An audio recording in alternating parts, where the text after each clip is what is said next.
while the countdown's going on, but I can see your comments at the top there. So, good morning. Is it Wednesday morning already? Good Lord. I know. Snuck up on us.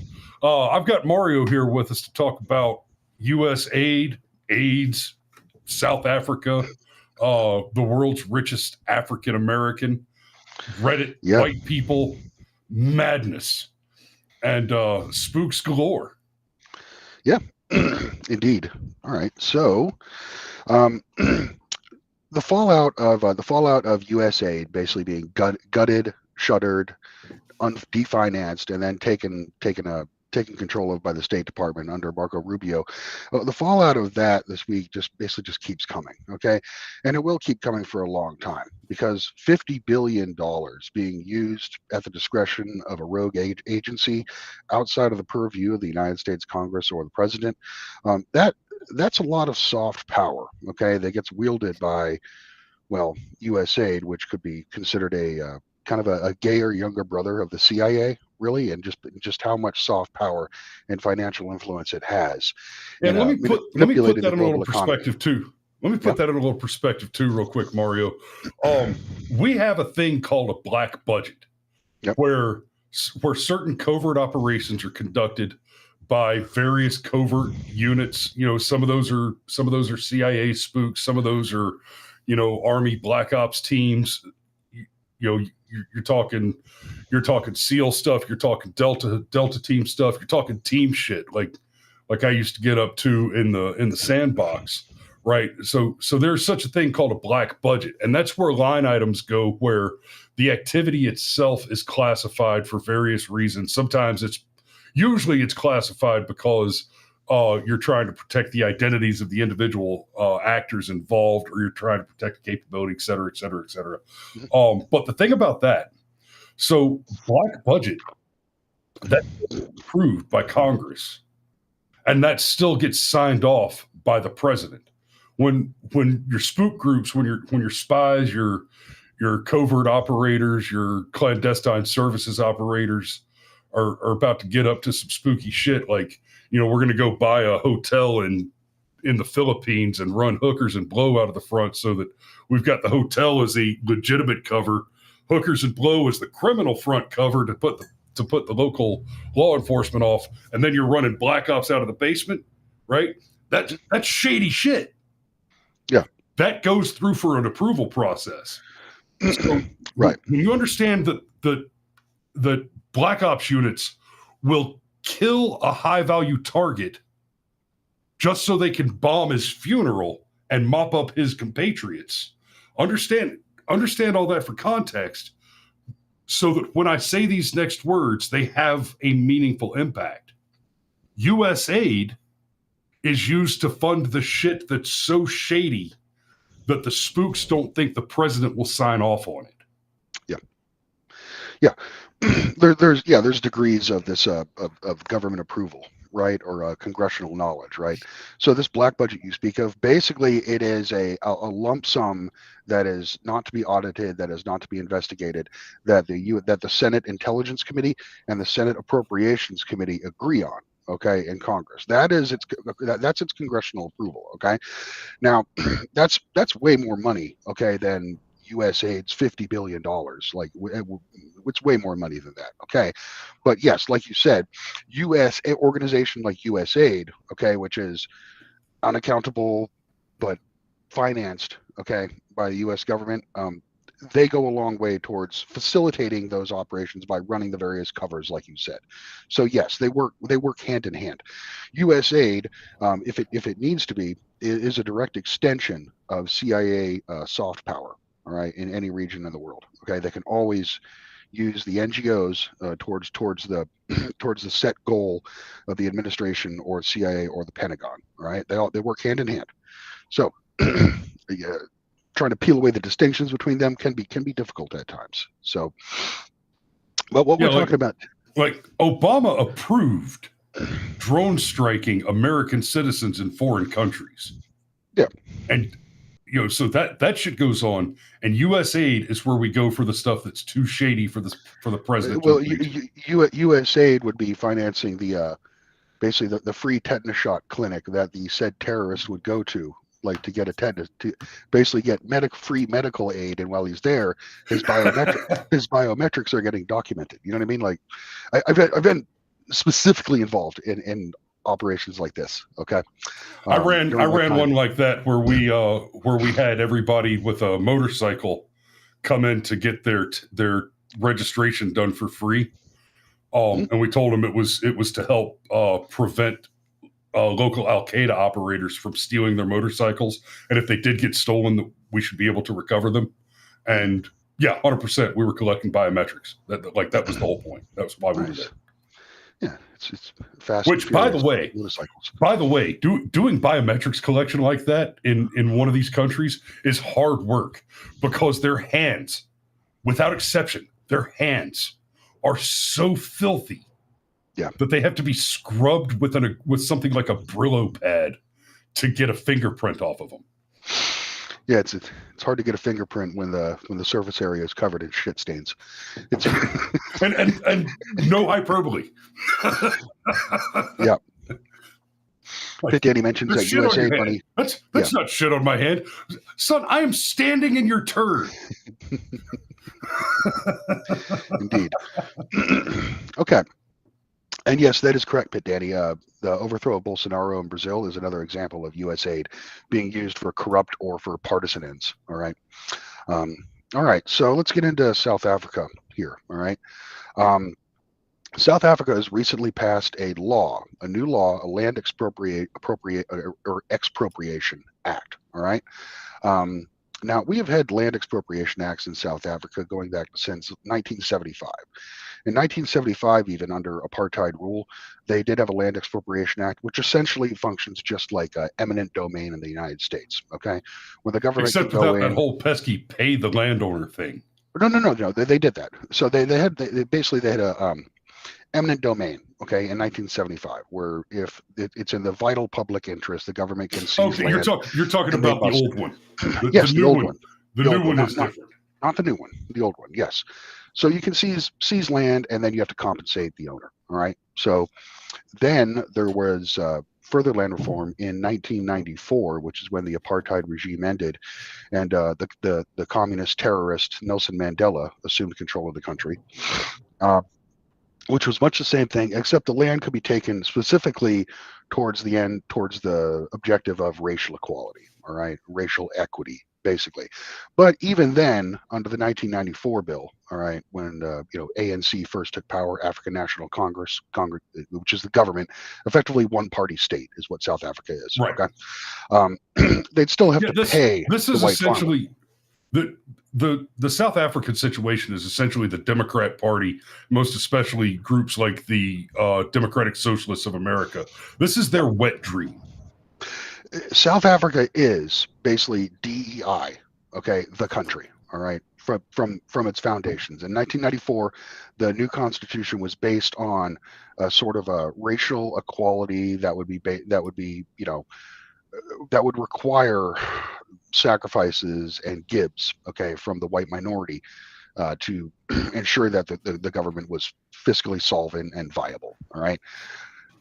That never happened, of course. But anyway, so now the new law, they can simply take your land. If you are a white farmer, okay, and we're talking about northern South Africa, okay, the Boer region, all right, who are descendants of Dutch settlers, okay, and people who made their way to the tip of Africa through the East India Company, etc. It's a long history. I'm not going to get into all of it. But they could just take their land outright and give it to black people, okay? In the name of equity, not equality, not public interest, not for the greater good, all right? Or not even for the communist pay-ins, okay, that they may have endorsed in the past, because South Africa is a communist country. So yeah, just abject. You gots to gives me dat is the law of the land now in South Africa. Trump criticized it and has threatened even further sanctions, okay, and loss of aid money to South Africa as a result. The South African media is up in arms over this. And before this show last night, I did watch a number of clips from South African television programs, news programs, and I was kind of shocked. It's basically MSNBC just in Africa. It's the exact same Right. like exact same ethos behind these broadcasts, where it's basically this Hegelian dialectic where it's us, the poor innocent black people, constantly at the mercy of the rapacious and insidious white man. Okay, never, there's really no difference at all between the worst excesses of the left in journalism. It's almost like they share a similar source for their editorial staff. Yeah, indeed. Okay, so just outright taking the land. All right, now this has been done before. This isn't some new policy that Africa hasn't seen. What they are doing is essentially South African government, in its short-sightedness and its lack of historical perspective, is doing exactly what the Zimbabwean government started doing in 1992. All right. In 1992, Mugabe, all right, who was president for life for decades. Is he dead? Is he still? I don't even know. I'm not sure. I'm not sure what happened to Mugabe. Anyway, this he just kind of fell out of public life. Yeah, he's a ghoul, all right. But did the same thing, just outright taking land from the Rhodesian, the descendants of the Rhodesians, okay, outright taking their land and handing it over to black people. And what happened was, you're taking farming activity, a major sector of the economy, all right, and which is advanced. They're not using primitive techniques. South Africans, okay, the South African Boer or the Rhodesians, not just primitive tillage, okay. These are modern fertilizer, modern GMO crop, modern irrigation techniques, okay? Advanced stuff, all right? Real science behind farming. And they hand it over to Africans, and they don't know how to operate that equipment or maintain that level of production, all right? And what happens is, in Zimbabwe, food production dropped by 50% in the decade after this ruinous decision was made for land expropriation. And also huge sectors of the economy are involving like black labor working at the farms. That collapsed too, because the black farmers, call them black farmers, but they're just basically thugs seizing land, unable to maintain the production of food, also unable to maintain the secondary industry of employing all the people who work on the farm. So the end result of this in Zimbabwe was 50% drop in food production and an 80% unemployment rate. All right, total economic disaster. You know how everyone's seen like the $100 trillion Zimbabwean, dollar bill, right? And laughed at it. Well, that's exactly what happens when your main export, which is agriculture, dries up because you can't even feed your own people. So there's no export. So you can't get any financing, all right, from like global banks, because you have no product to offer. So then you just turn into hyper printing of fiat currency, all right, resulting in it was at its height like some absurd number like 80 million% inflation rates, shit like that. Right. We've got one buddy watching. I see his name in the chat, but I'm not going to say which one it is and out him. But he was telling me a story about running a work crew. I don't remember where it was. I want to say it was Djibouti, but he basically had to use a work crew of locals, and gave them tools to do a job, and they couldn't get the job done. They didn't speak English. He had to work with them through an interpreter, and they finally figured out, they don't understand how to use these tools. Just look, tell them that they can just use their own tools. And so they just walked away from. When I say tools, I'm not talking about frickin' power drills and complicated nail guns, complicated. No.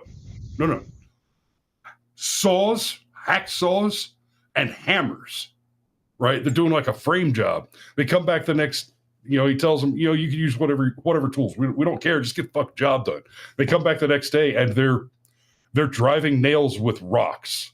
They're cutting timbers with machetes because they didn't understand how to use saws and hammers, right? So that's part of the problem. You're talking about going from the modernized farm, the technical skills requiring work of actual modernized agriculture, and handing it over to people who don't know what a hose is.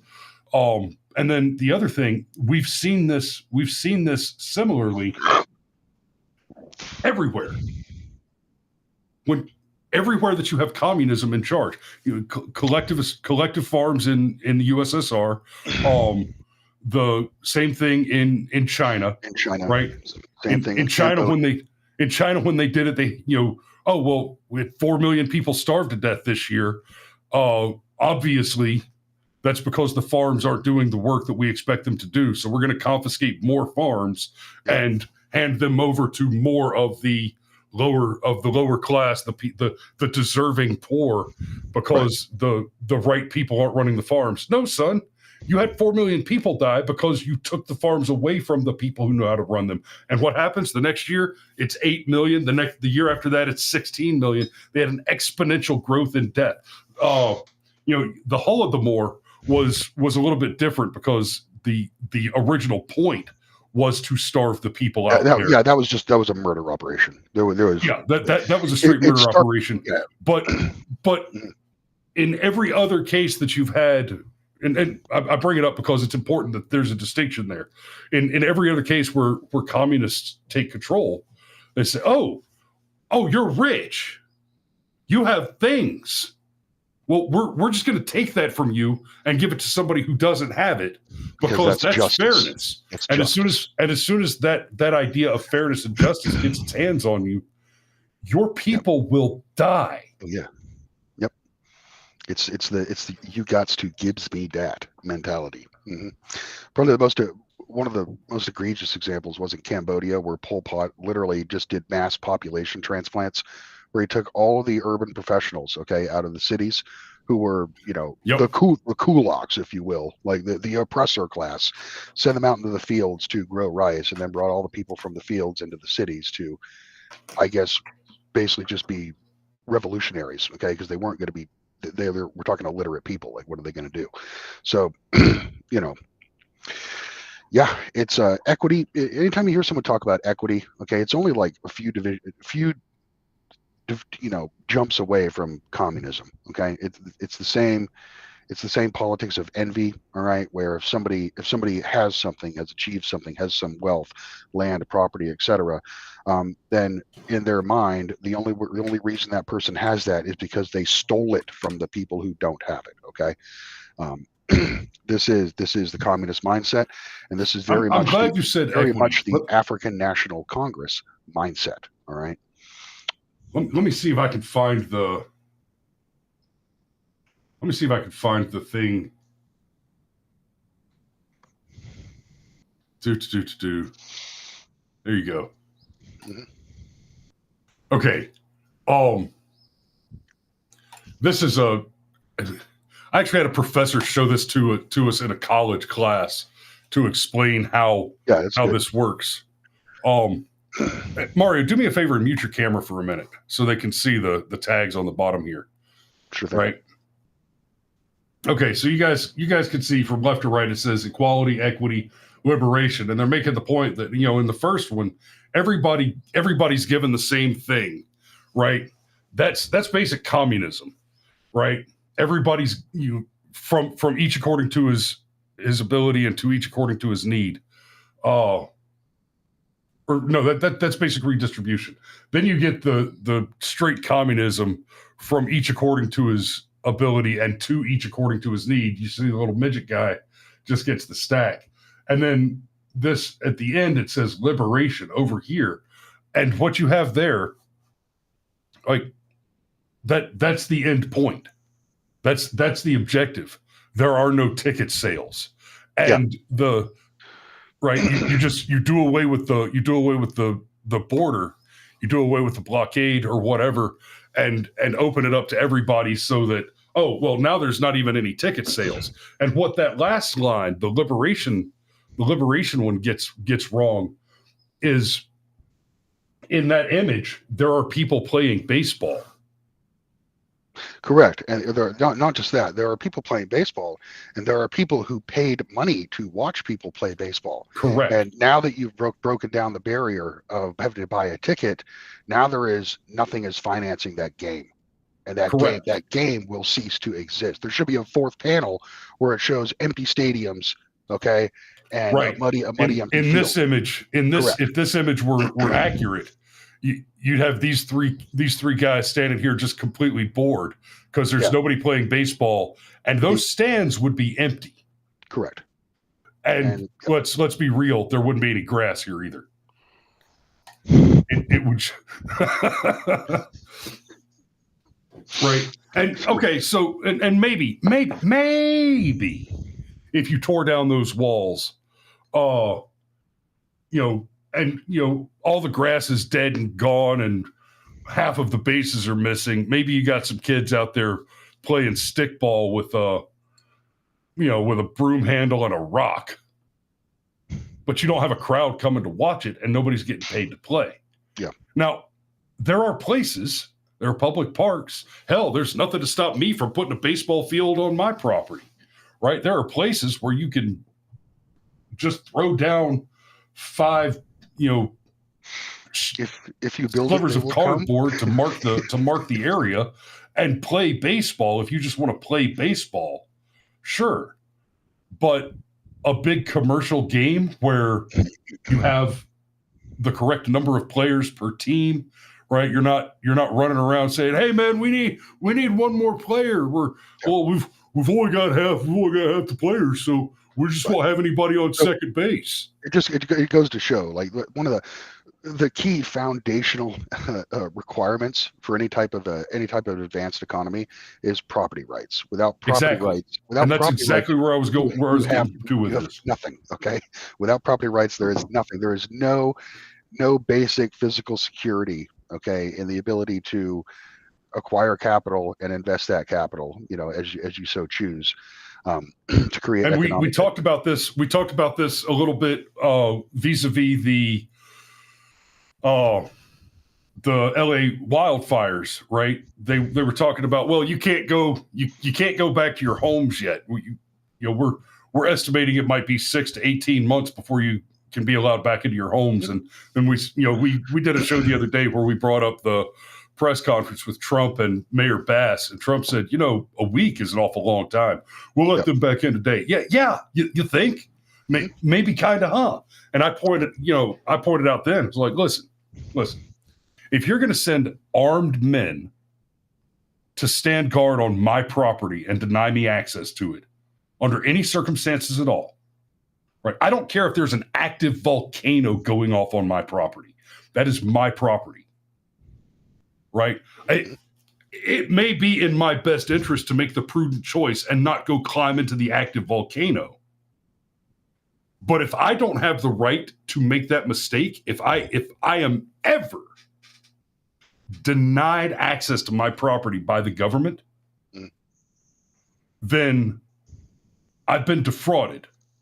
Yep. And any property taxes that I've paid, I need to be reimbursed those with a gigantic punitive addition. The government should be punished aggressively, financially, for any kind of denial like that. And stick with me just a second. So there's some additional controversy going on with the South Africa stuff over comments made by Elon Musk.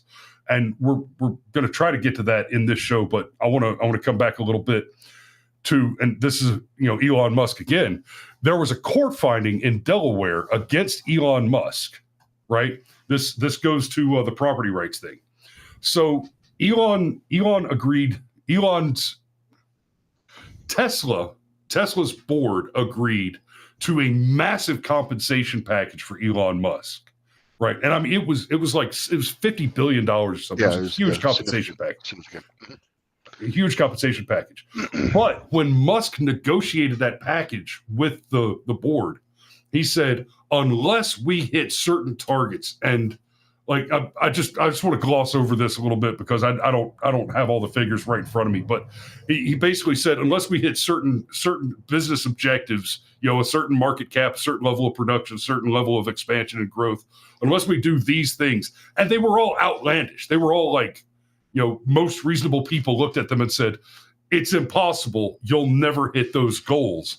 And his board said, look, we don't think you can do it, but if you can do it, we'll pay you the $50 billion, right? So a Delaware judge came in and shut that down. One shareholder who owned some ridiculous, 5 shares. One complaint. One complaint from a shareholder who had 5 shares. So bare minimum to access the table, filed suit. The Delaware judge shut it down, right? And if anybody who knows about business and running a business, or Delaware is like that's its bread and butter. That's its bread and butter is corporate tax law. Okay. Yeah. Everybody incorporates their businesses in Delaware, basically for tax evasion. Delaware is the tax evasion capital of the United States. Right. That's what it works on. But now you've got this judge shutting down the compensation package. That is the confiscation of private property by government. Guess what's happening? Everybody's leaving Delaware. Yeah, Dropbox is a major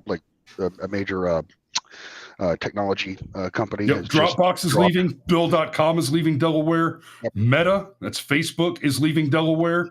Obviously, Tesla is leaving Delaware, going to Texas. Delaware is about to have an absolute crash. And then in other news, think back to the Trump story, the New York law case, the New York case where they accused Donald Trump of. Well, we're getting off topic there with that. No, we're not. Where they accused Trump of fraud related to the loans on certain real estate acquisitions. And, the banks came in and said, no. He said he thought it was worth X. We said we thought it was worth Y. We came to an agreement. We settled terms on the loan. Trump paid the loans off with interest. We made a lot of money. There's no victim here. There's no crime here. And New York, the state of New York, shut down Trump businesses, confiscated properties. And now, Mr. Wonderful said, this is going to be the end of big business in New York. And he's absolutely right. Because what you've just seen, just like what's happening in South Africa with confiscation, the South Africa thing has a component of racism, ethnic cleansing, and racial genocide, white genocide, that whole thing. But that's the end point. That's the objective. Right? New York confiscating private property, Delaware confiscating private property, Los Angeles, California refusing access to your private property. Yeah. Without private property, you're not a person. If you can't own property, you are a slave. And it's all done. It's all done in the name of equity. Anytime you hear the word equity, that means communism. Okay, just understand that at the heart of it. Okay, so something particularly insidious about this new land expropriation bill is that the way that it defines certain ways that land can be taken from an owner. All right, so South Africa has basically severe inflation. All right, it's had a severe inflation issue for decades now. At this point, it used to be one of the strong. It used to be the rand used to be in the 80s, was stronger than the dollar at some point. All right. Anyway, so any land that in South Africa now, any land that is being held for the purpose of investment, okay, in the hopes that it becomes more valuable over time, that will just be instantly seized from you, okay, as a result of this. So, in an economy where the inflation is out of control, one of the only safe investments you can make is in real estate, right? Because the land doesn't lose value. It's just the value of the currency is going to change. So yeah, purchasing land for investment property, all right, that is now results in total seizure in South Africa. All right. from the ANC itself, a spokesman has declared that this is a progressive. South Africa will be heading in this direction. You mentioned it earlier. Yes, that is correct. Yeah. All right. African National $50 Congress. billion note. I know. That's what happens when you have nothing to trade with on the global stage. Okay, you're left with notional pieces of paper that are increasingly dropping in value. So the African National Congress declared that this is a progressive and transformative tool to advance land reforms in ways that enable inclusive economic growth and social cohesion. Does that language sound familiar to you, Chris? Does that not sound like the type of language that you hear from the left in the United States? Okay. Oh yeah, 100%. Like the B buzzwords of enabling and enabling, progressive, fulfilling. It's the same thing. It's pie in the sky speech. All right. And yeah. So South Afrikaners, Boers, okay, white South Africans, they are trying to fight back against this the only way they can, which is through legal channels, right? But if you're talking about the South African court system, like, good luck. The South African Supreme Court declared that saying the phrase, kill the Boer is not hate speech, okay? Does not constitute hate speech, does not constitute like a it's not racial, okay? When it most certainly is. Boer is the Dutch word for farmer. All right, so the courts would be stacked against them, and they're not really going to get all that's going to do is just drain more money from them attempting to fight it. President Trump spoke out directly about this, okay, which is really makes me happy, because it's one of the few times where Trump actually basically says, like, hey, look, they're doing bad things to white people here. That needs to stop. It's pretty hard to get him to mention that. He's no problem mentioning it for other racial groups. So anyway, I'm happy about that. But why would he do that? Is there some notable South African within his inner circle now? I wonder. So yeah, Elon Musk has also criticized the South African government. I mean, Elon Musk knows exactly what this is. Okay, he's basically said it, that DEI policies are what ruined his home country of South Africa, and they most certainly did. And there is no bottom. They're continuing to ruin it today.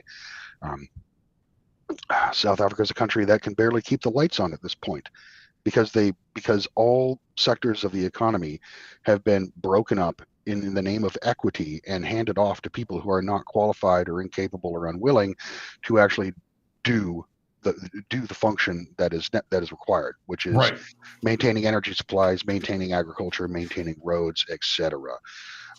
So you mentioned Elon, and I want to talk about this side of the conversation a bit too, because as we went into a little bit of detail at the top of the show, a lot of what's happening in South Africa is directly funded by USAID, is directly funded through USAID.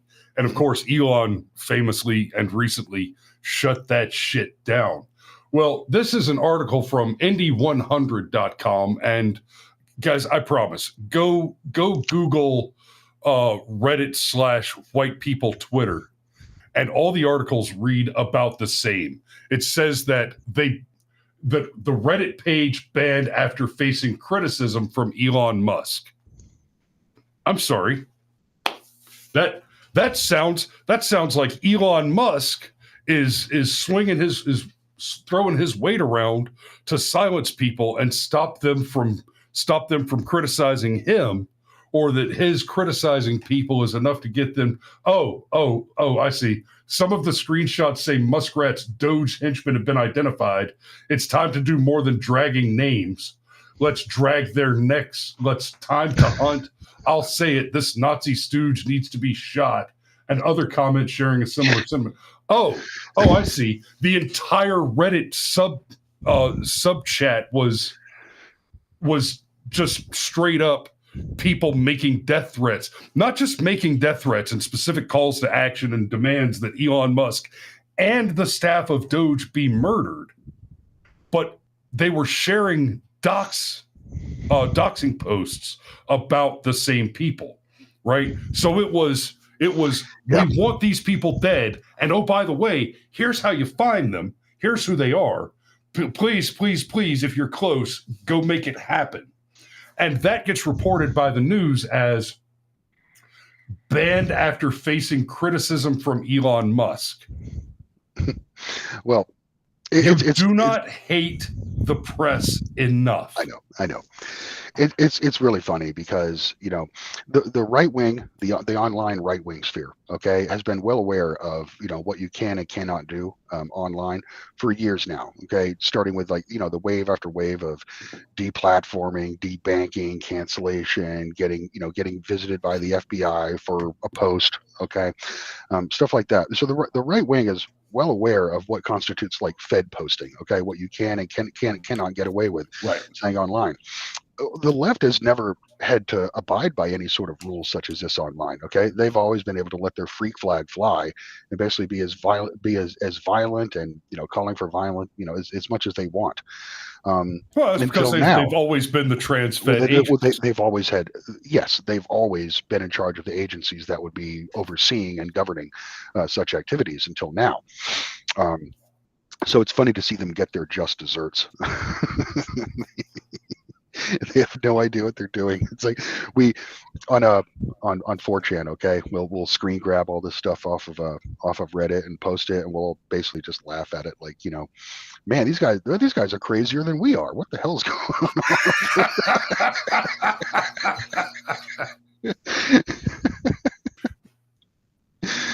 But yep. Anyway. Yeah, Cameron brings up, will someone rid me of this priest? Exactly. Oh. But in these cases, they're taking it that step further. They're not just saying, will someone rid me of this priest? They're saying, hey, the priest is over there. You in particular, Mario, you take up your weapon and go get it, right? So that there's no we talked about the 5th and 6th generation warfare, communication warfare way back in the Obama administration. We were discussing the Lois Lerner situation, right? Barack Obama did not come out and, you know, go directly to Lois Lerner and say, hey, I want you to take these applications that are for certain conservative groups in the 501c3 application file and shuffle them to the bottom so they get skipped. No, he made it very clear through his rhetoric that if bad things were to happen to certain people, that he would approve of that happening. And thus the message was sent. That's the will someone rid me of this priest mechanism. These guys don't understand that nuance. They're not that sophisticated, right? I'll give Barack Obama this. You know, for as evil as he was, he is a sophisticated and talented mechanic of evil. Right. Yeah. His compatriots, his Confederates are not. And one of the beautiful things that's happening right now, you referenced something we discussed on previous shows.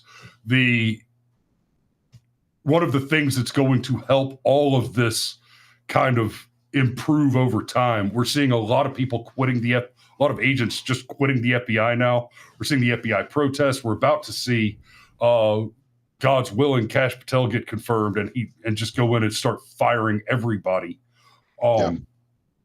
But the offer that went out via email with a copy of the resignation letter that, hey, we'll pay you for 8 months. 8 months. Just pay. Fuck off. Just leave. Just fuck. Yeah, exactly.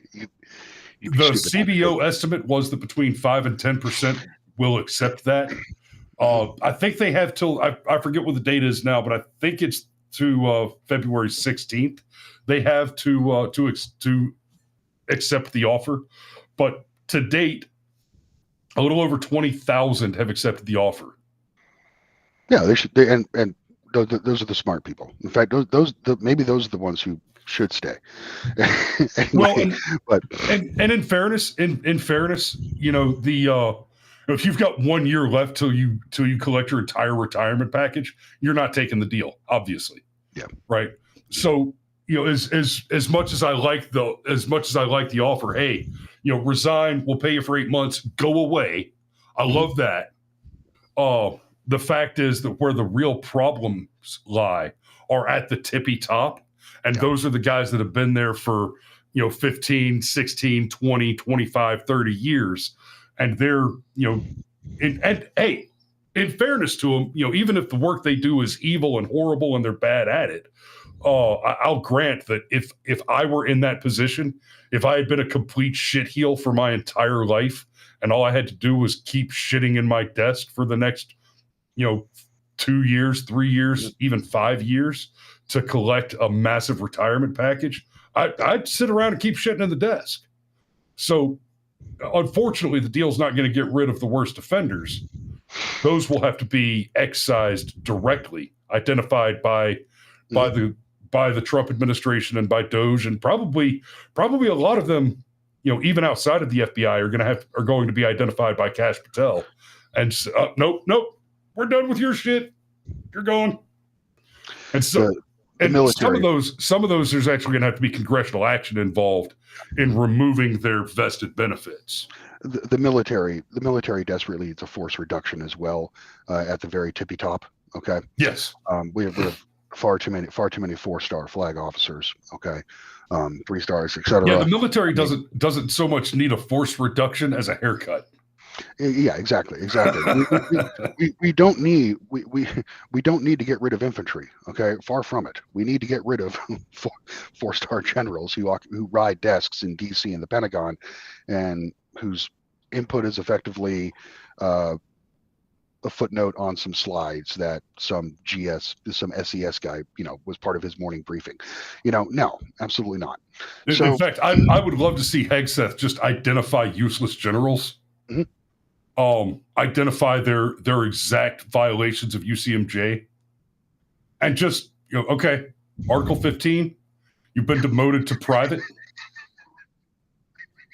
and here's your PCS orders. You're going to Ukraine.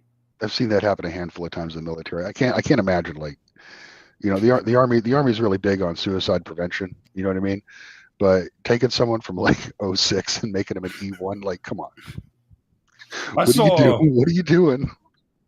I saw a case where a sergeant major was caught with. All right. I don't want to say CP. I don't want to expand on that, but yep. We'll just call it compromising material on his private laptop and on his government laptop. Yeah. And they busted him to private. Yep. And I mean fuzzy. Yeah. Yep. Here's your rope. And that was an act of Congress right there. Yeah. It's like, nope, but you cannot even be part of the non-commissioned officer corps. Maybe Hegseth can hold a big joint meeting, okay, with 30-something 4-stars and just walk around and tug on ties. Whoever's got a clip on, you're out. I guarantee there's one.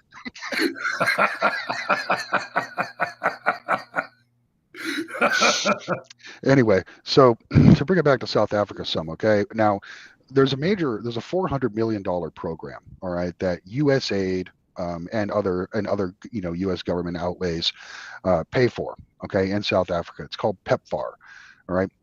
It's meant to basically provide antiretroviral drugs, right, to Africans to help prevent and slow the spread of HIV and AIDS.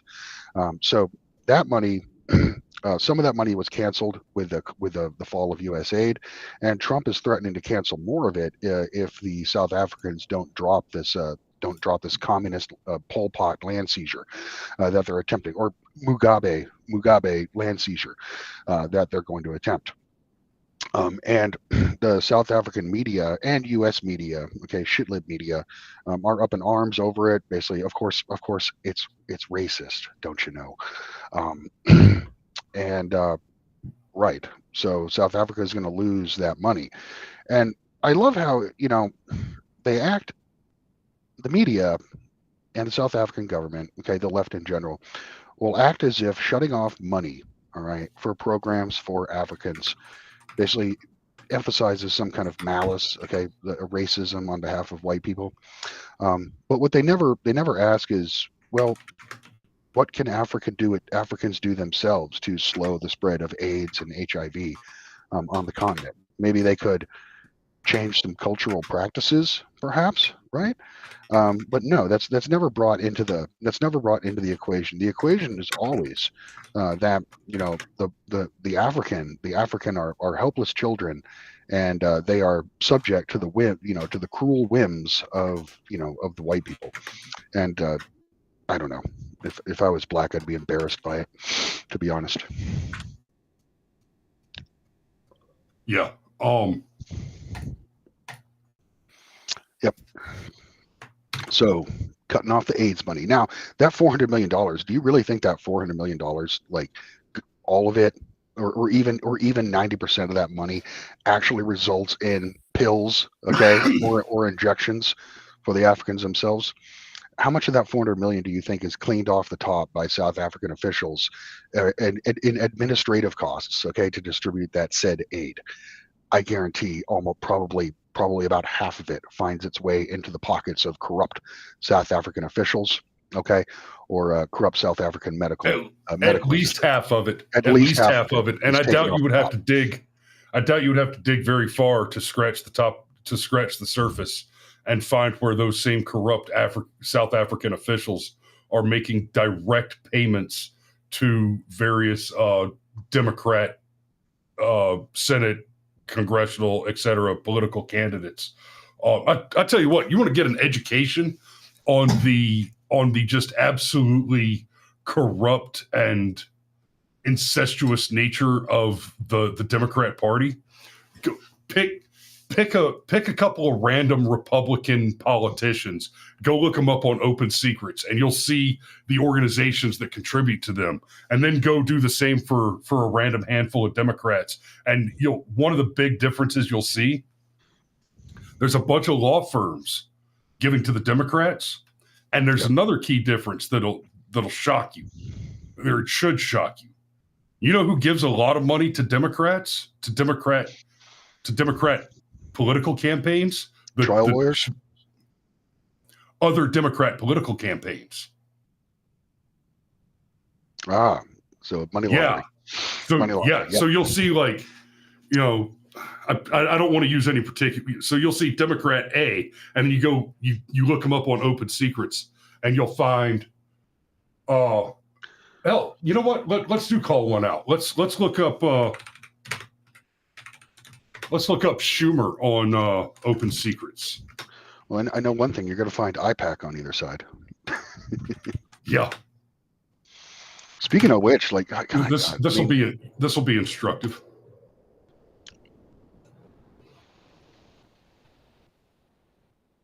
I'm glad we did this.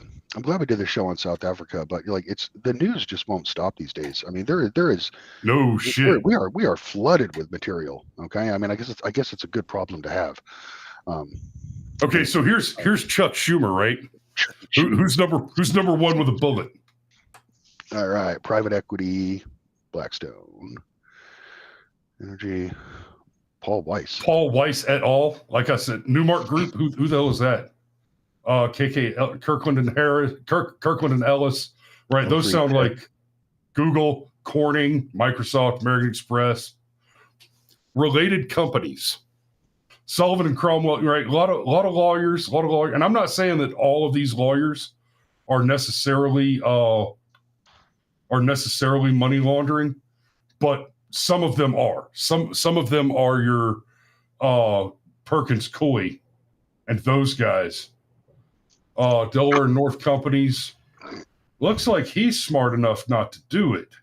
Yeah, there's nothing really uncommon or salacious about that. That's pretty. I mean, you can call it corrupt if you want, but it's not out of the norm. There's no shining red flags there. I was looking at several the other day, and what just blew my mind was seeing. Look up Ilhan Omar.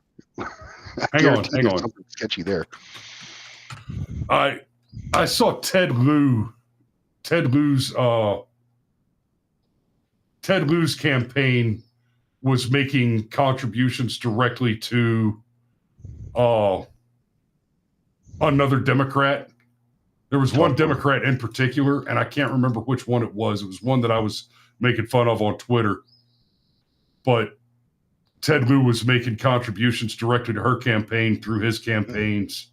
Yeah. Well, a lot of money from USAID was also going towards people's political campaigns. Okay. Yeah, but you're not going to see USAID pop up here. You're going to see that pop up as it's going to be one of the law firms more often than not. Now, the USAID money was going to the organizations like you see on those lists. Okay. Correct. And then they are in turn giving that money back to the candidate. Okay. That's if you want to know how that public-private partnership works, look at like the teachers union or Planned Parenthood, okay, and how they dole out campaign contributions. It's the same thing. Okay, it's effectively a kickback.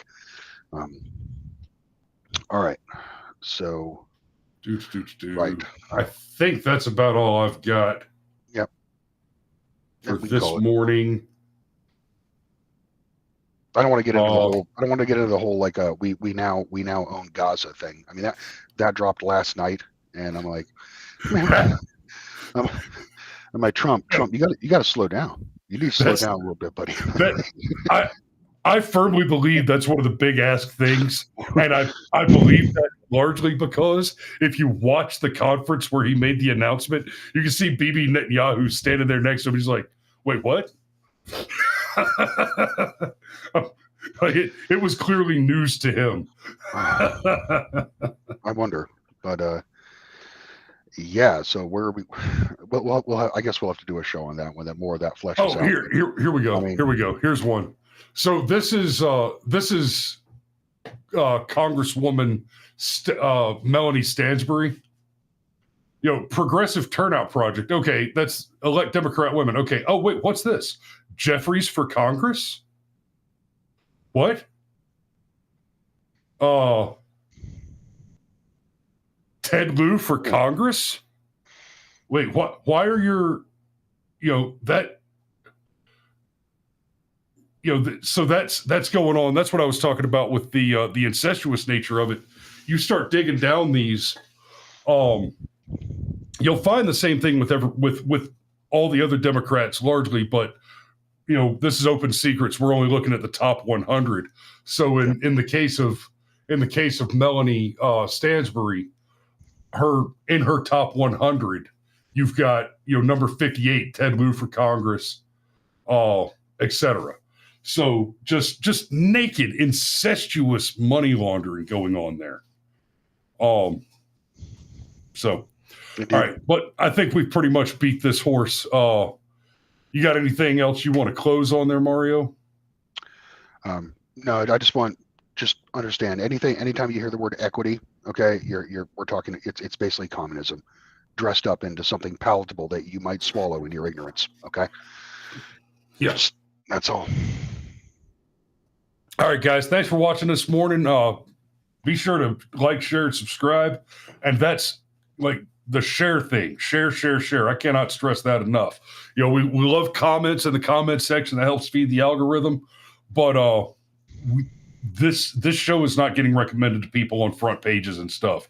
If we want to grow the show and make a meaningful difference, we need you to share the show, tell your friends about it, watch it at work. What? Maybe be careful about that one. But that, and click the link down there. Buy me a coffee. I got to go pick up another can of chock full of nuts today. So we appreciate your patronage. We appreciate your viewership. We love you, and we will see you tomorrow.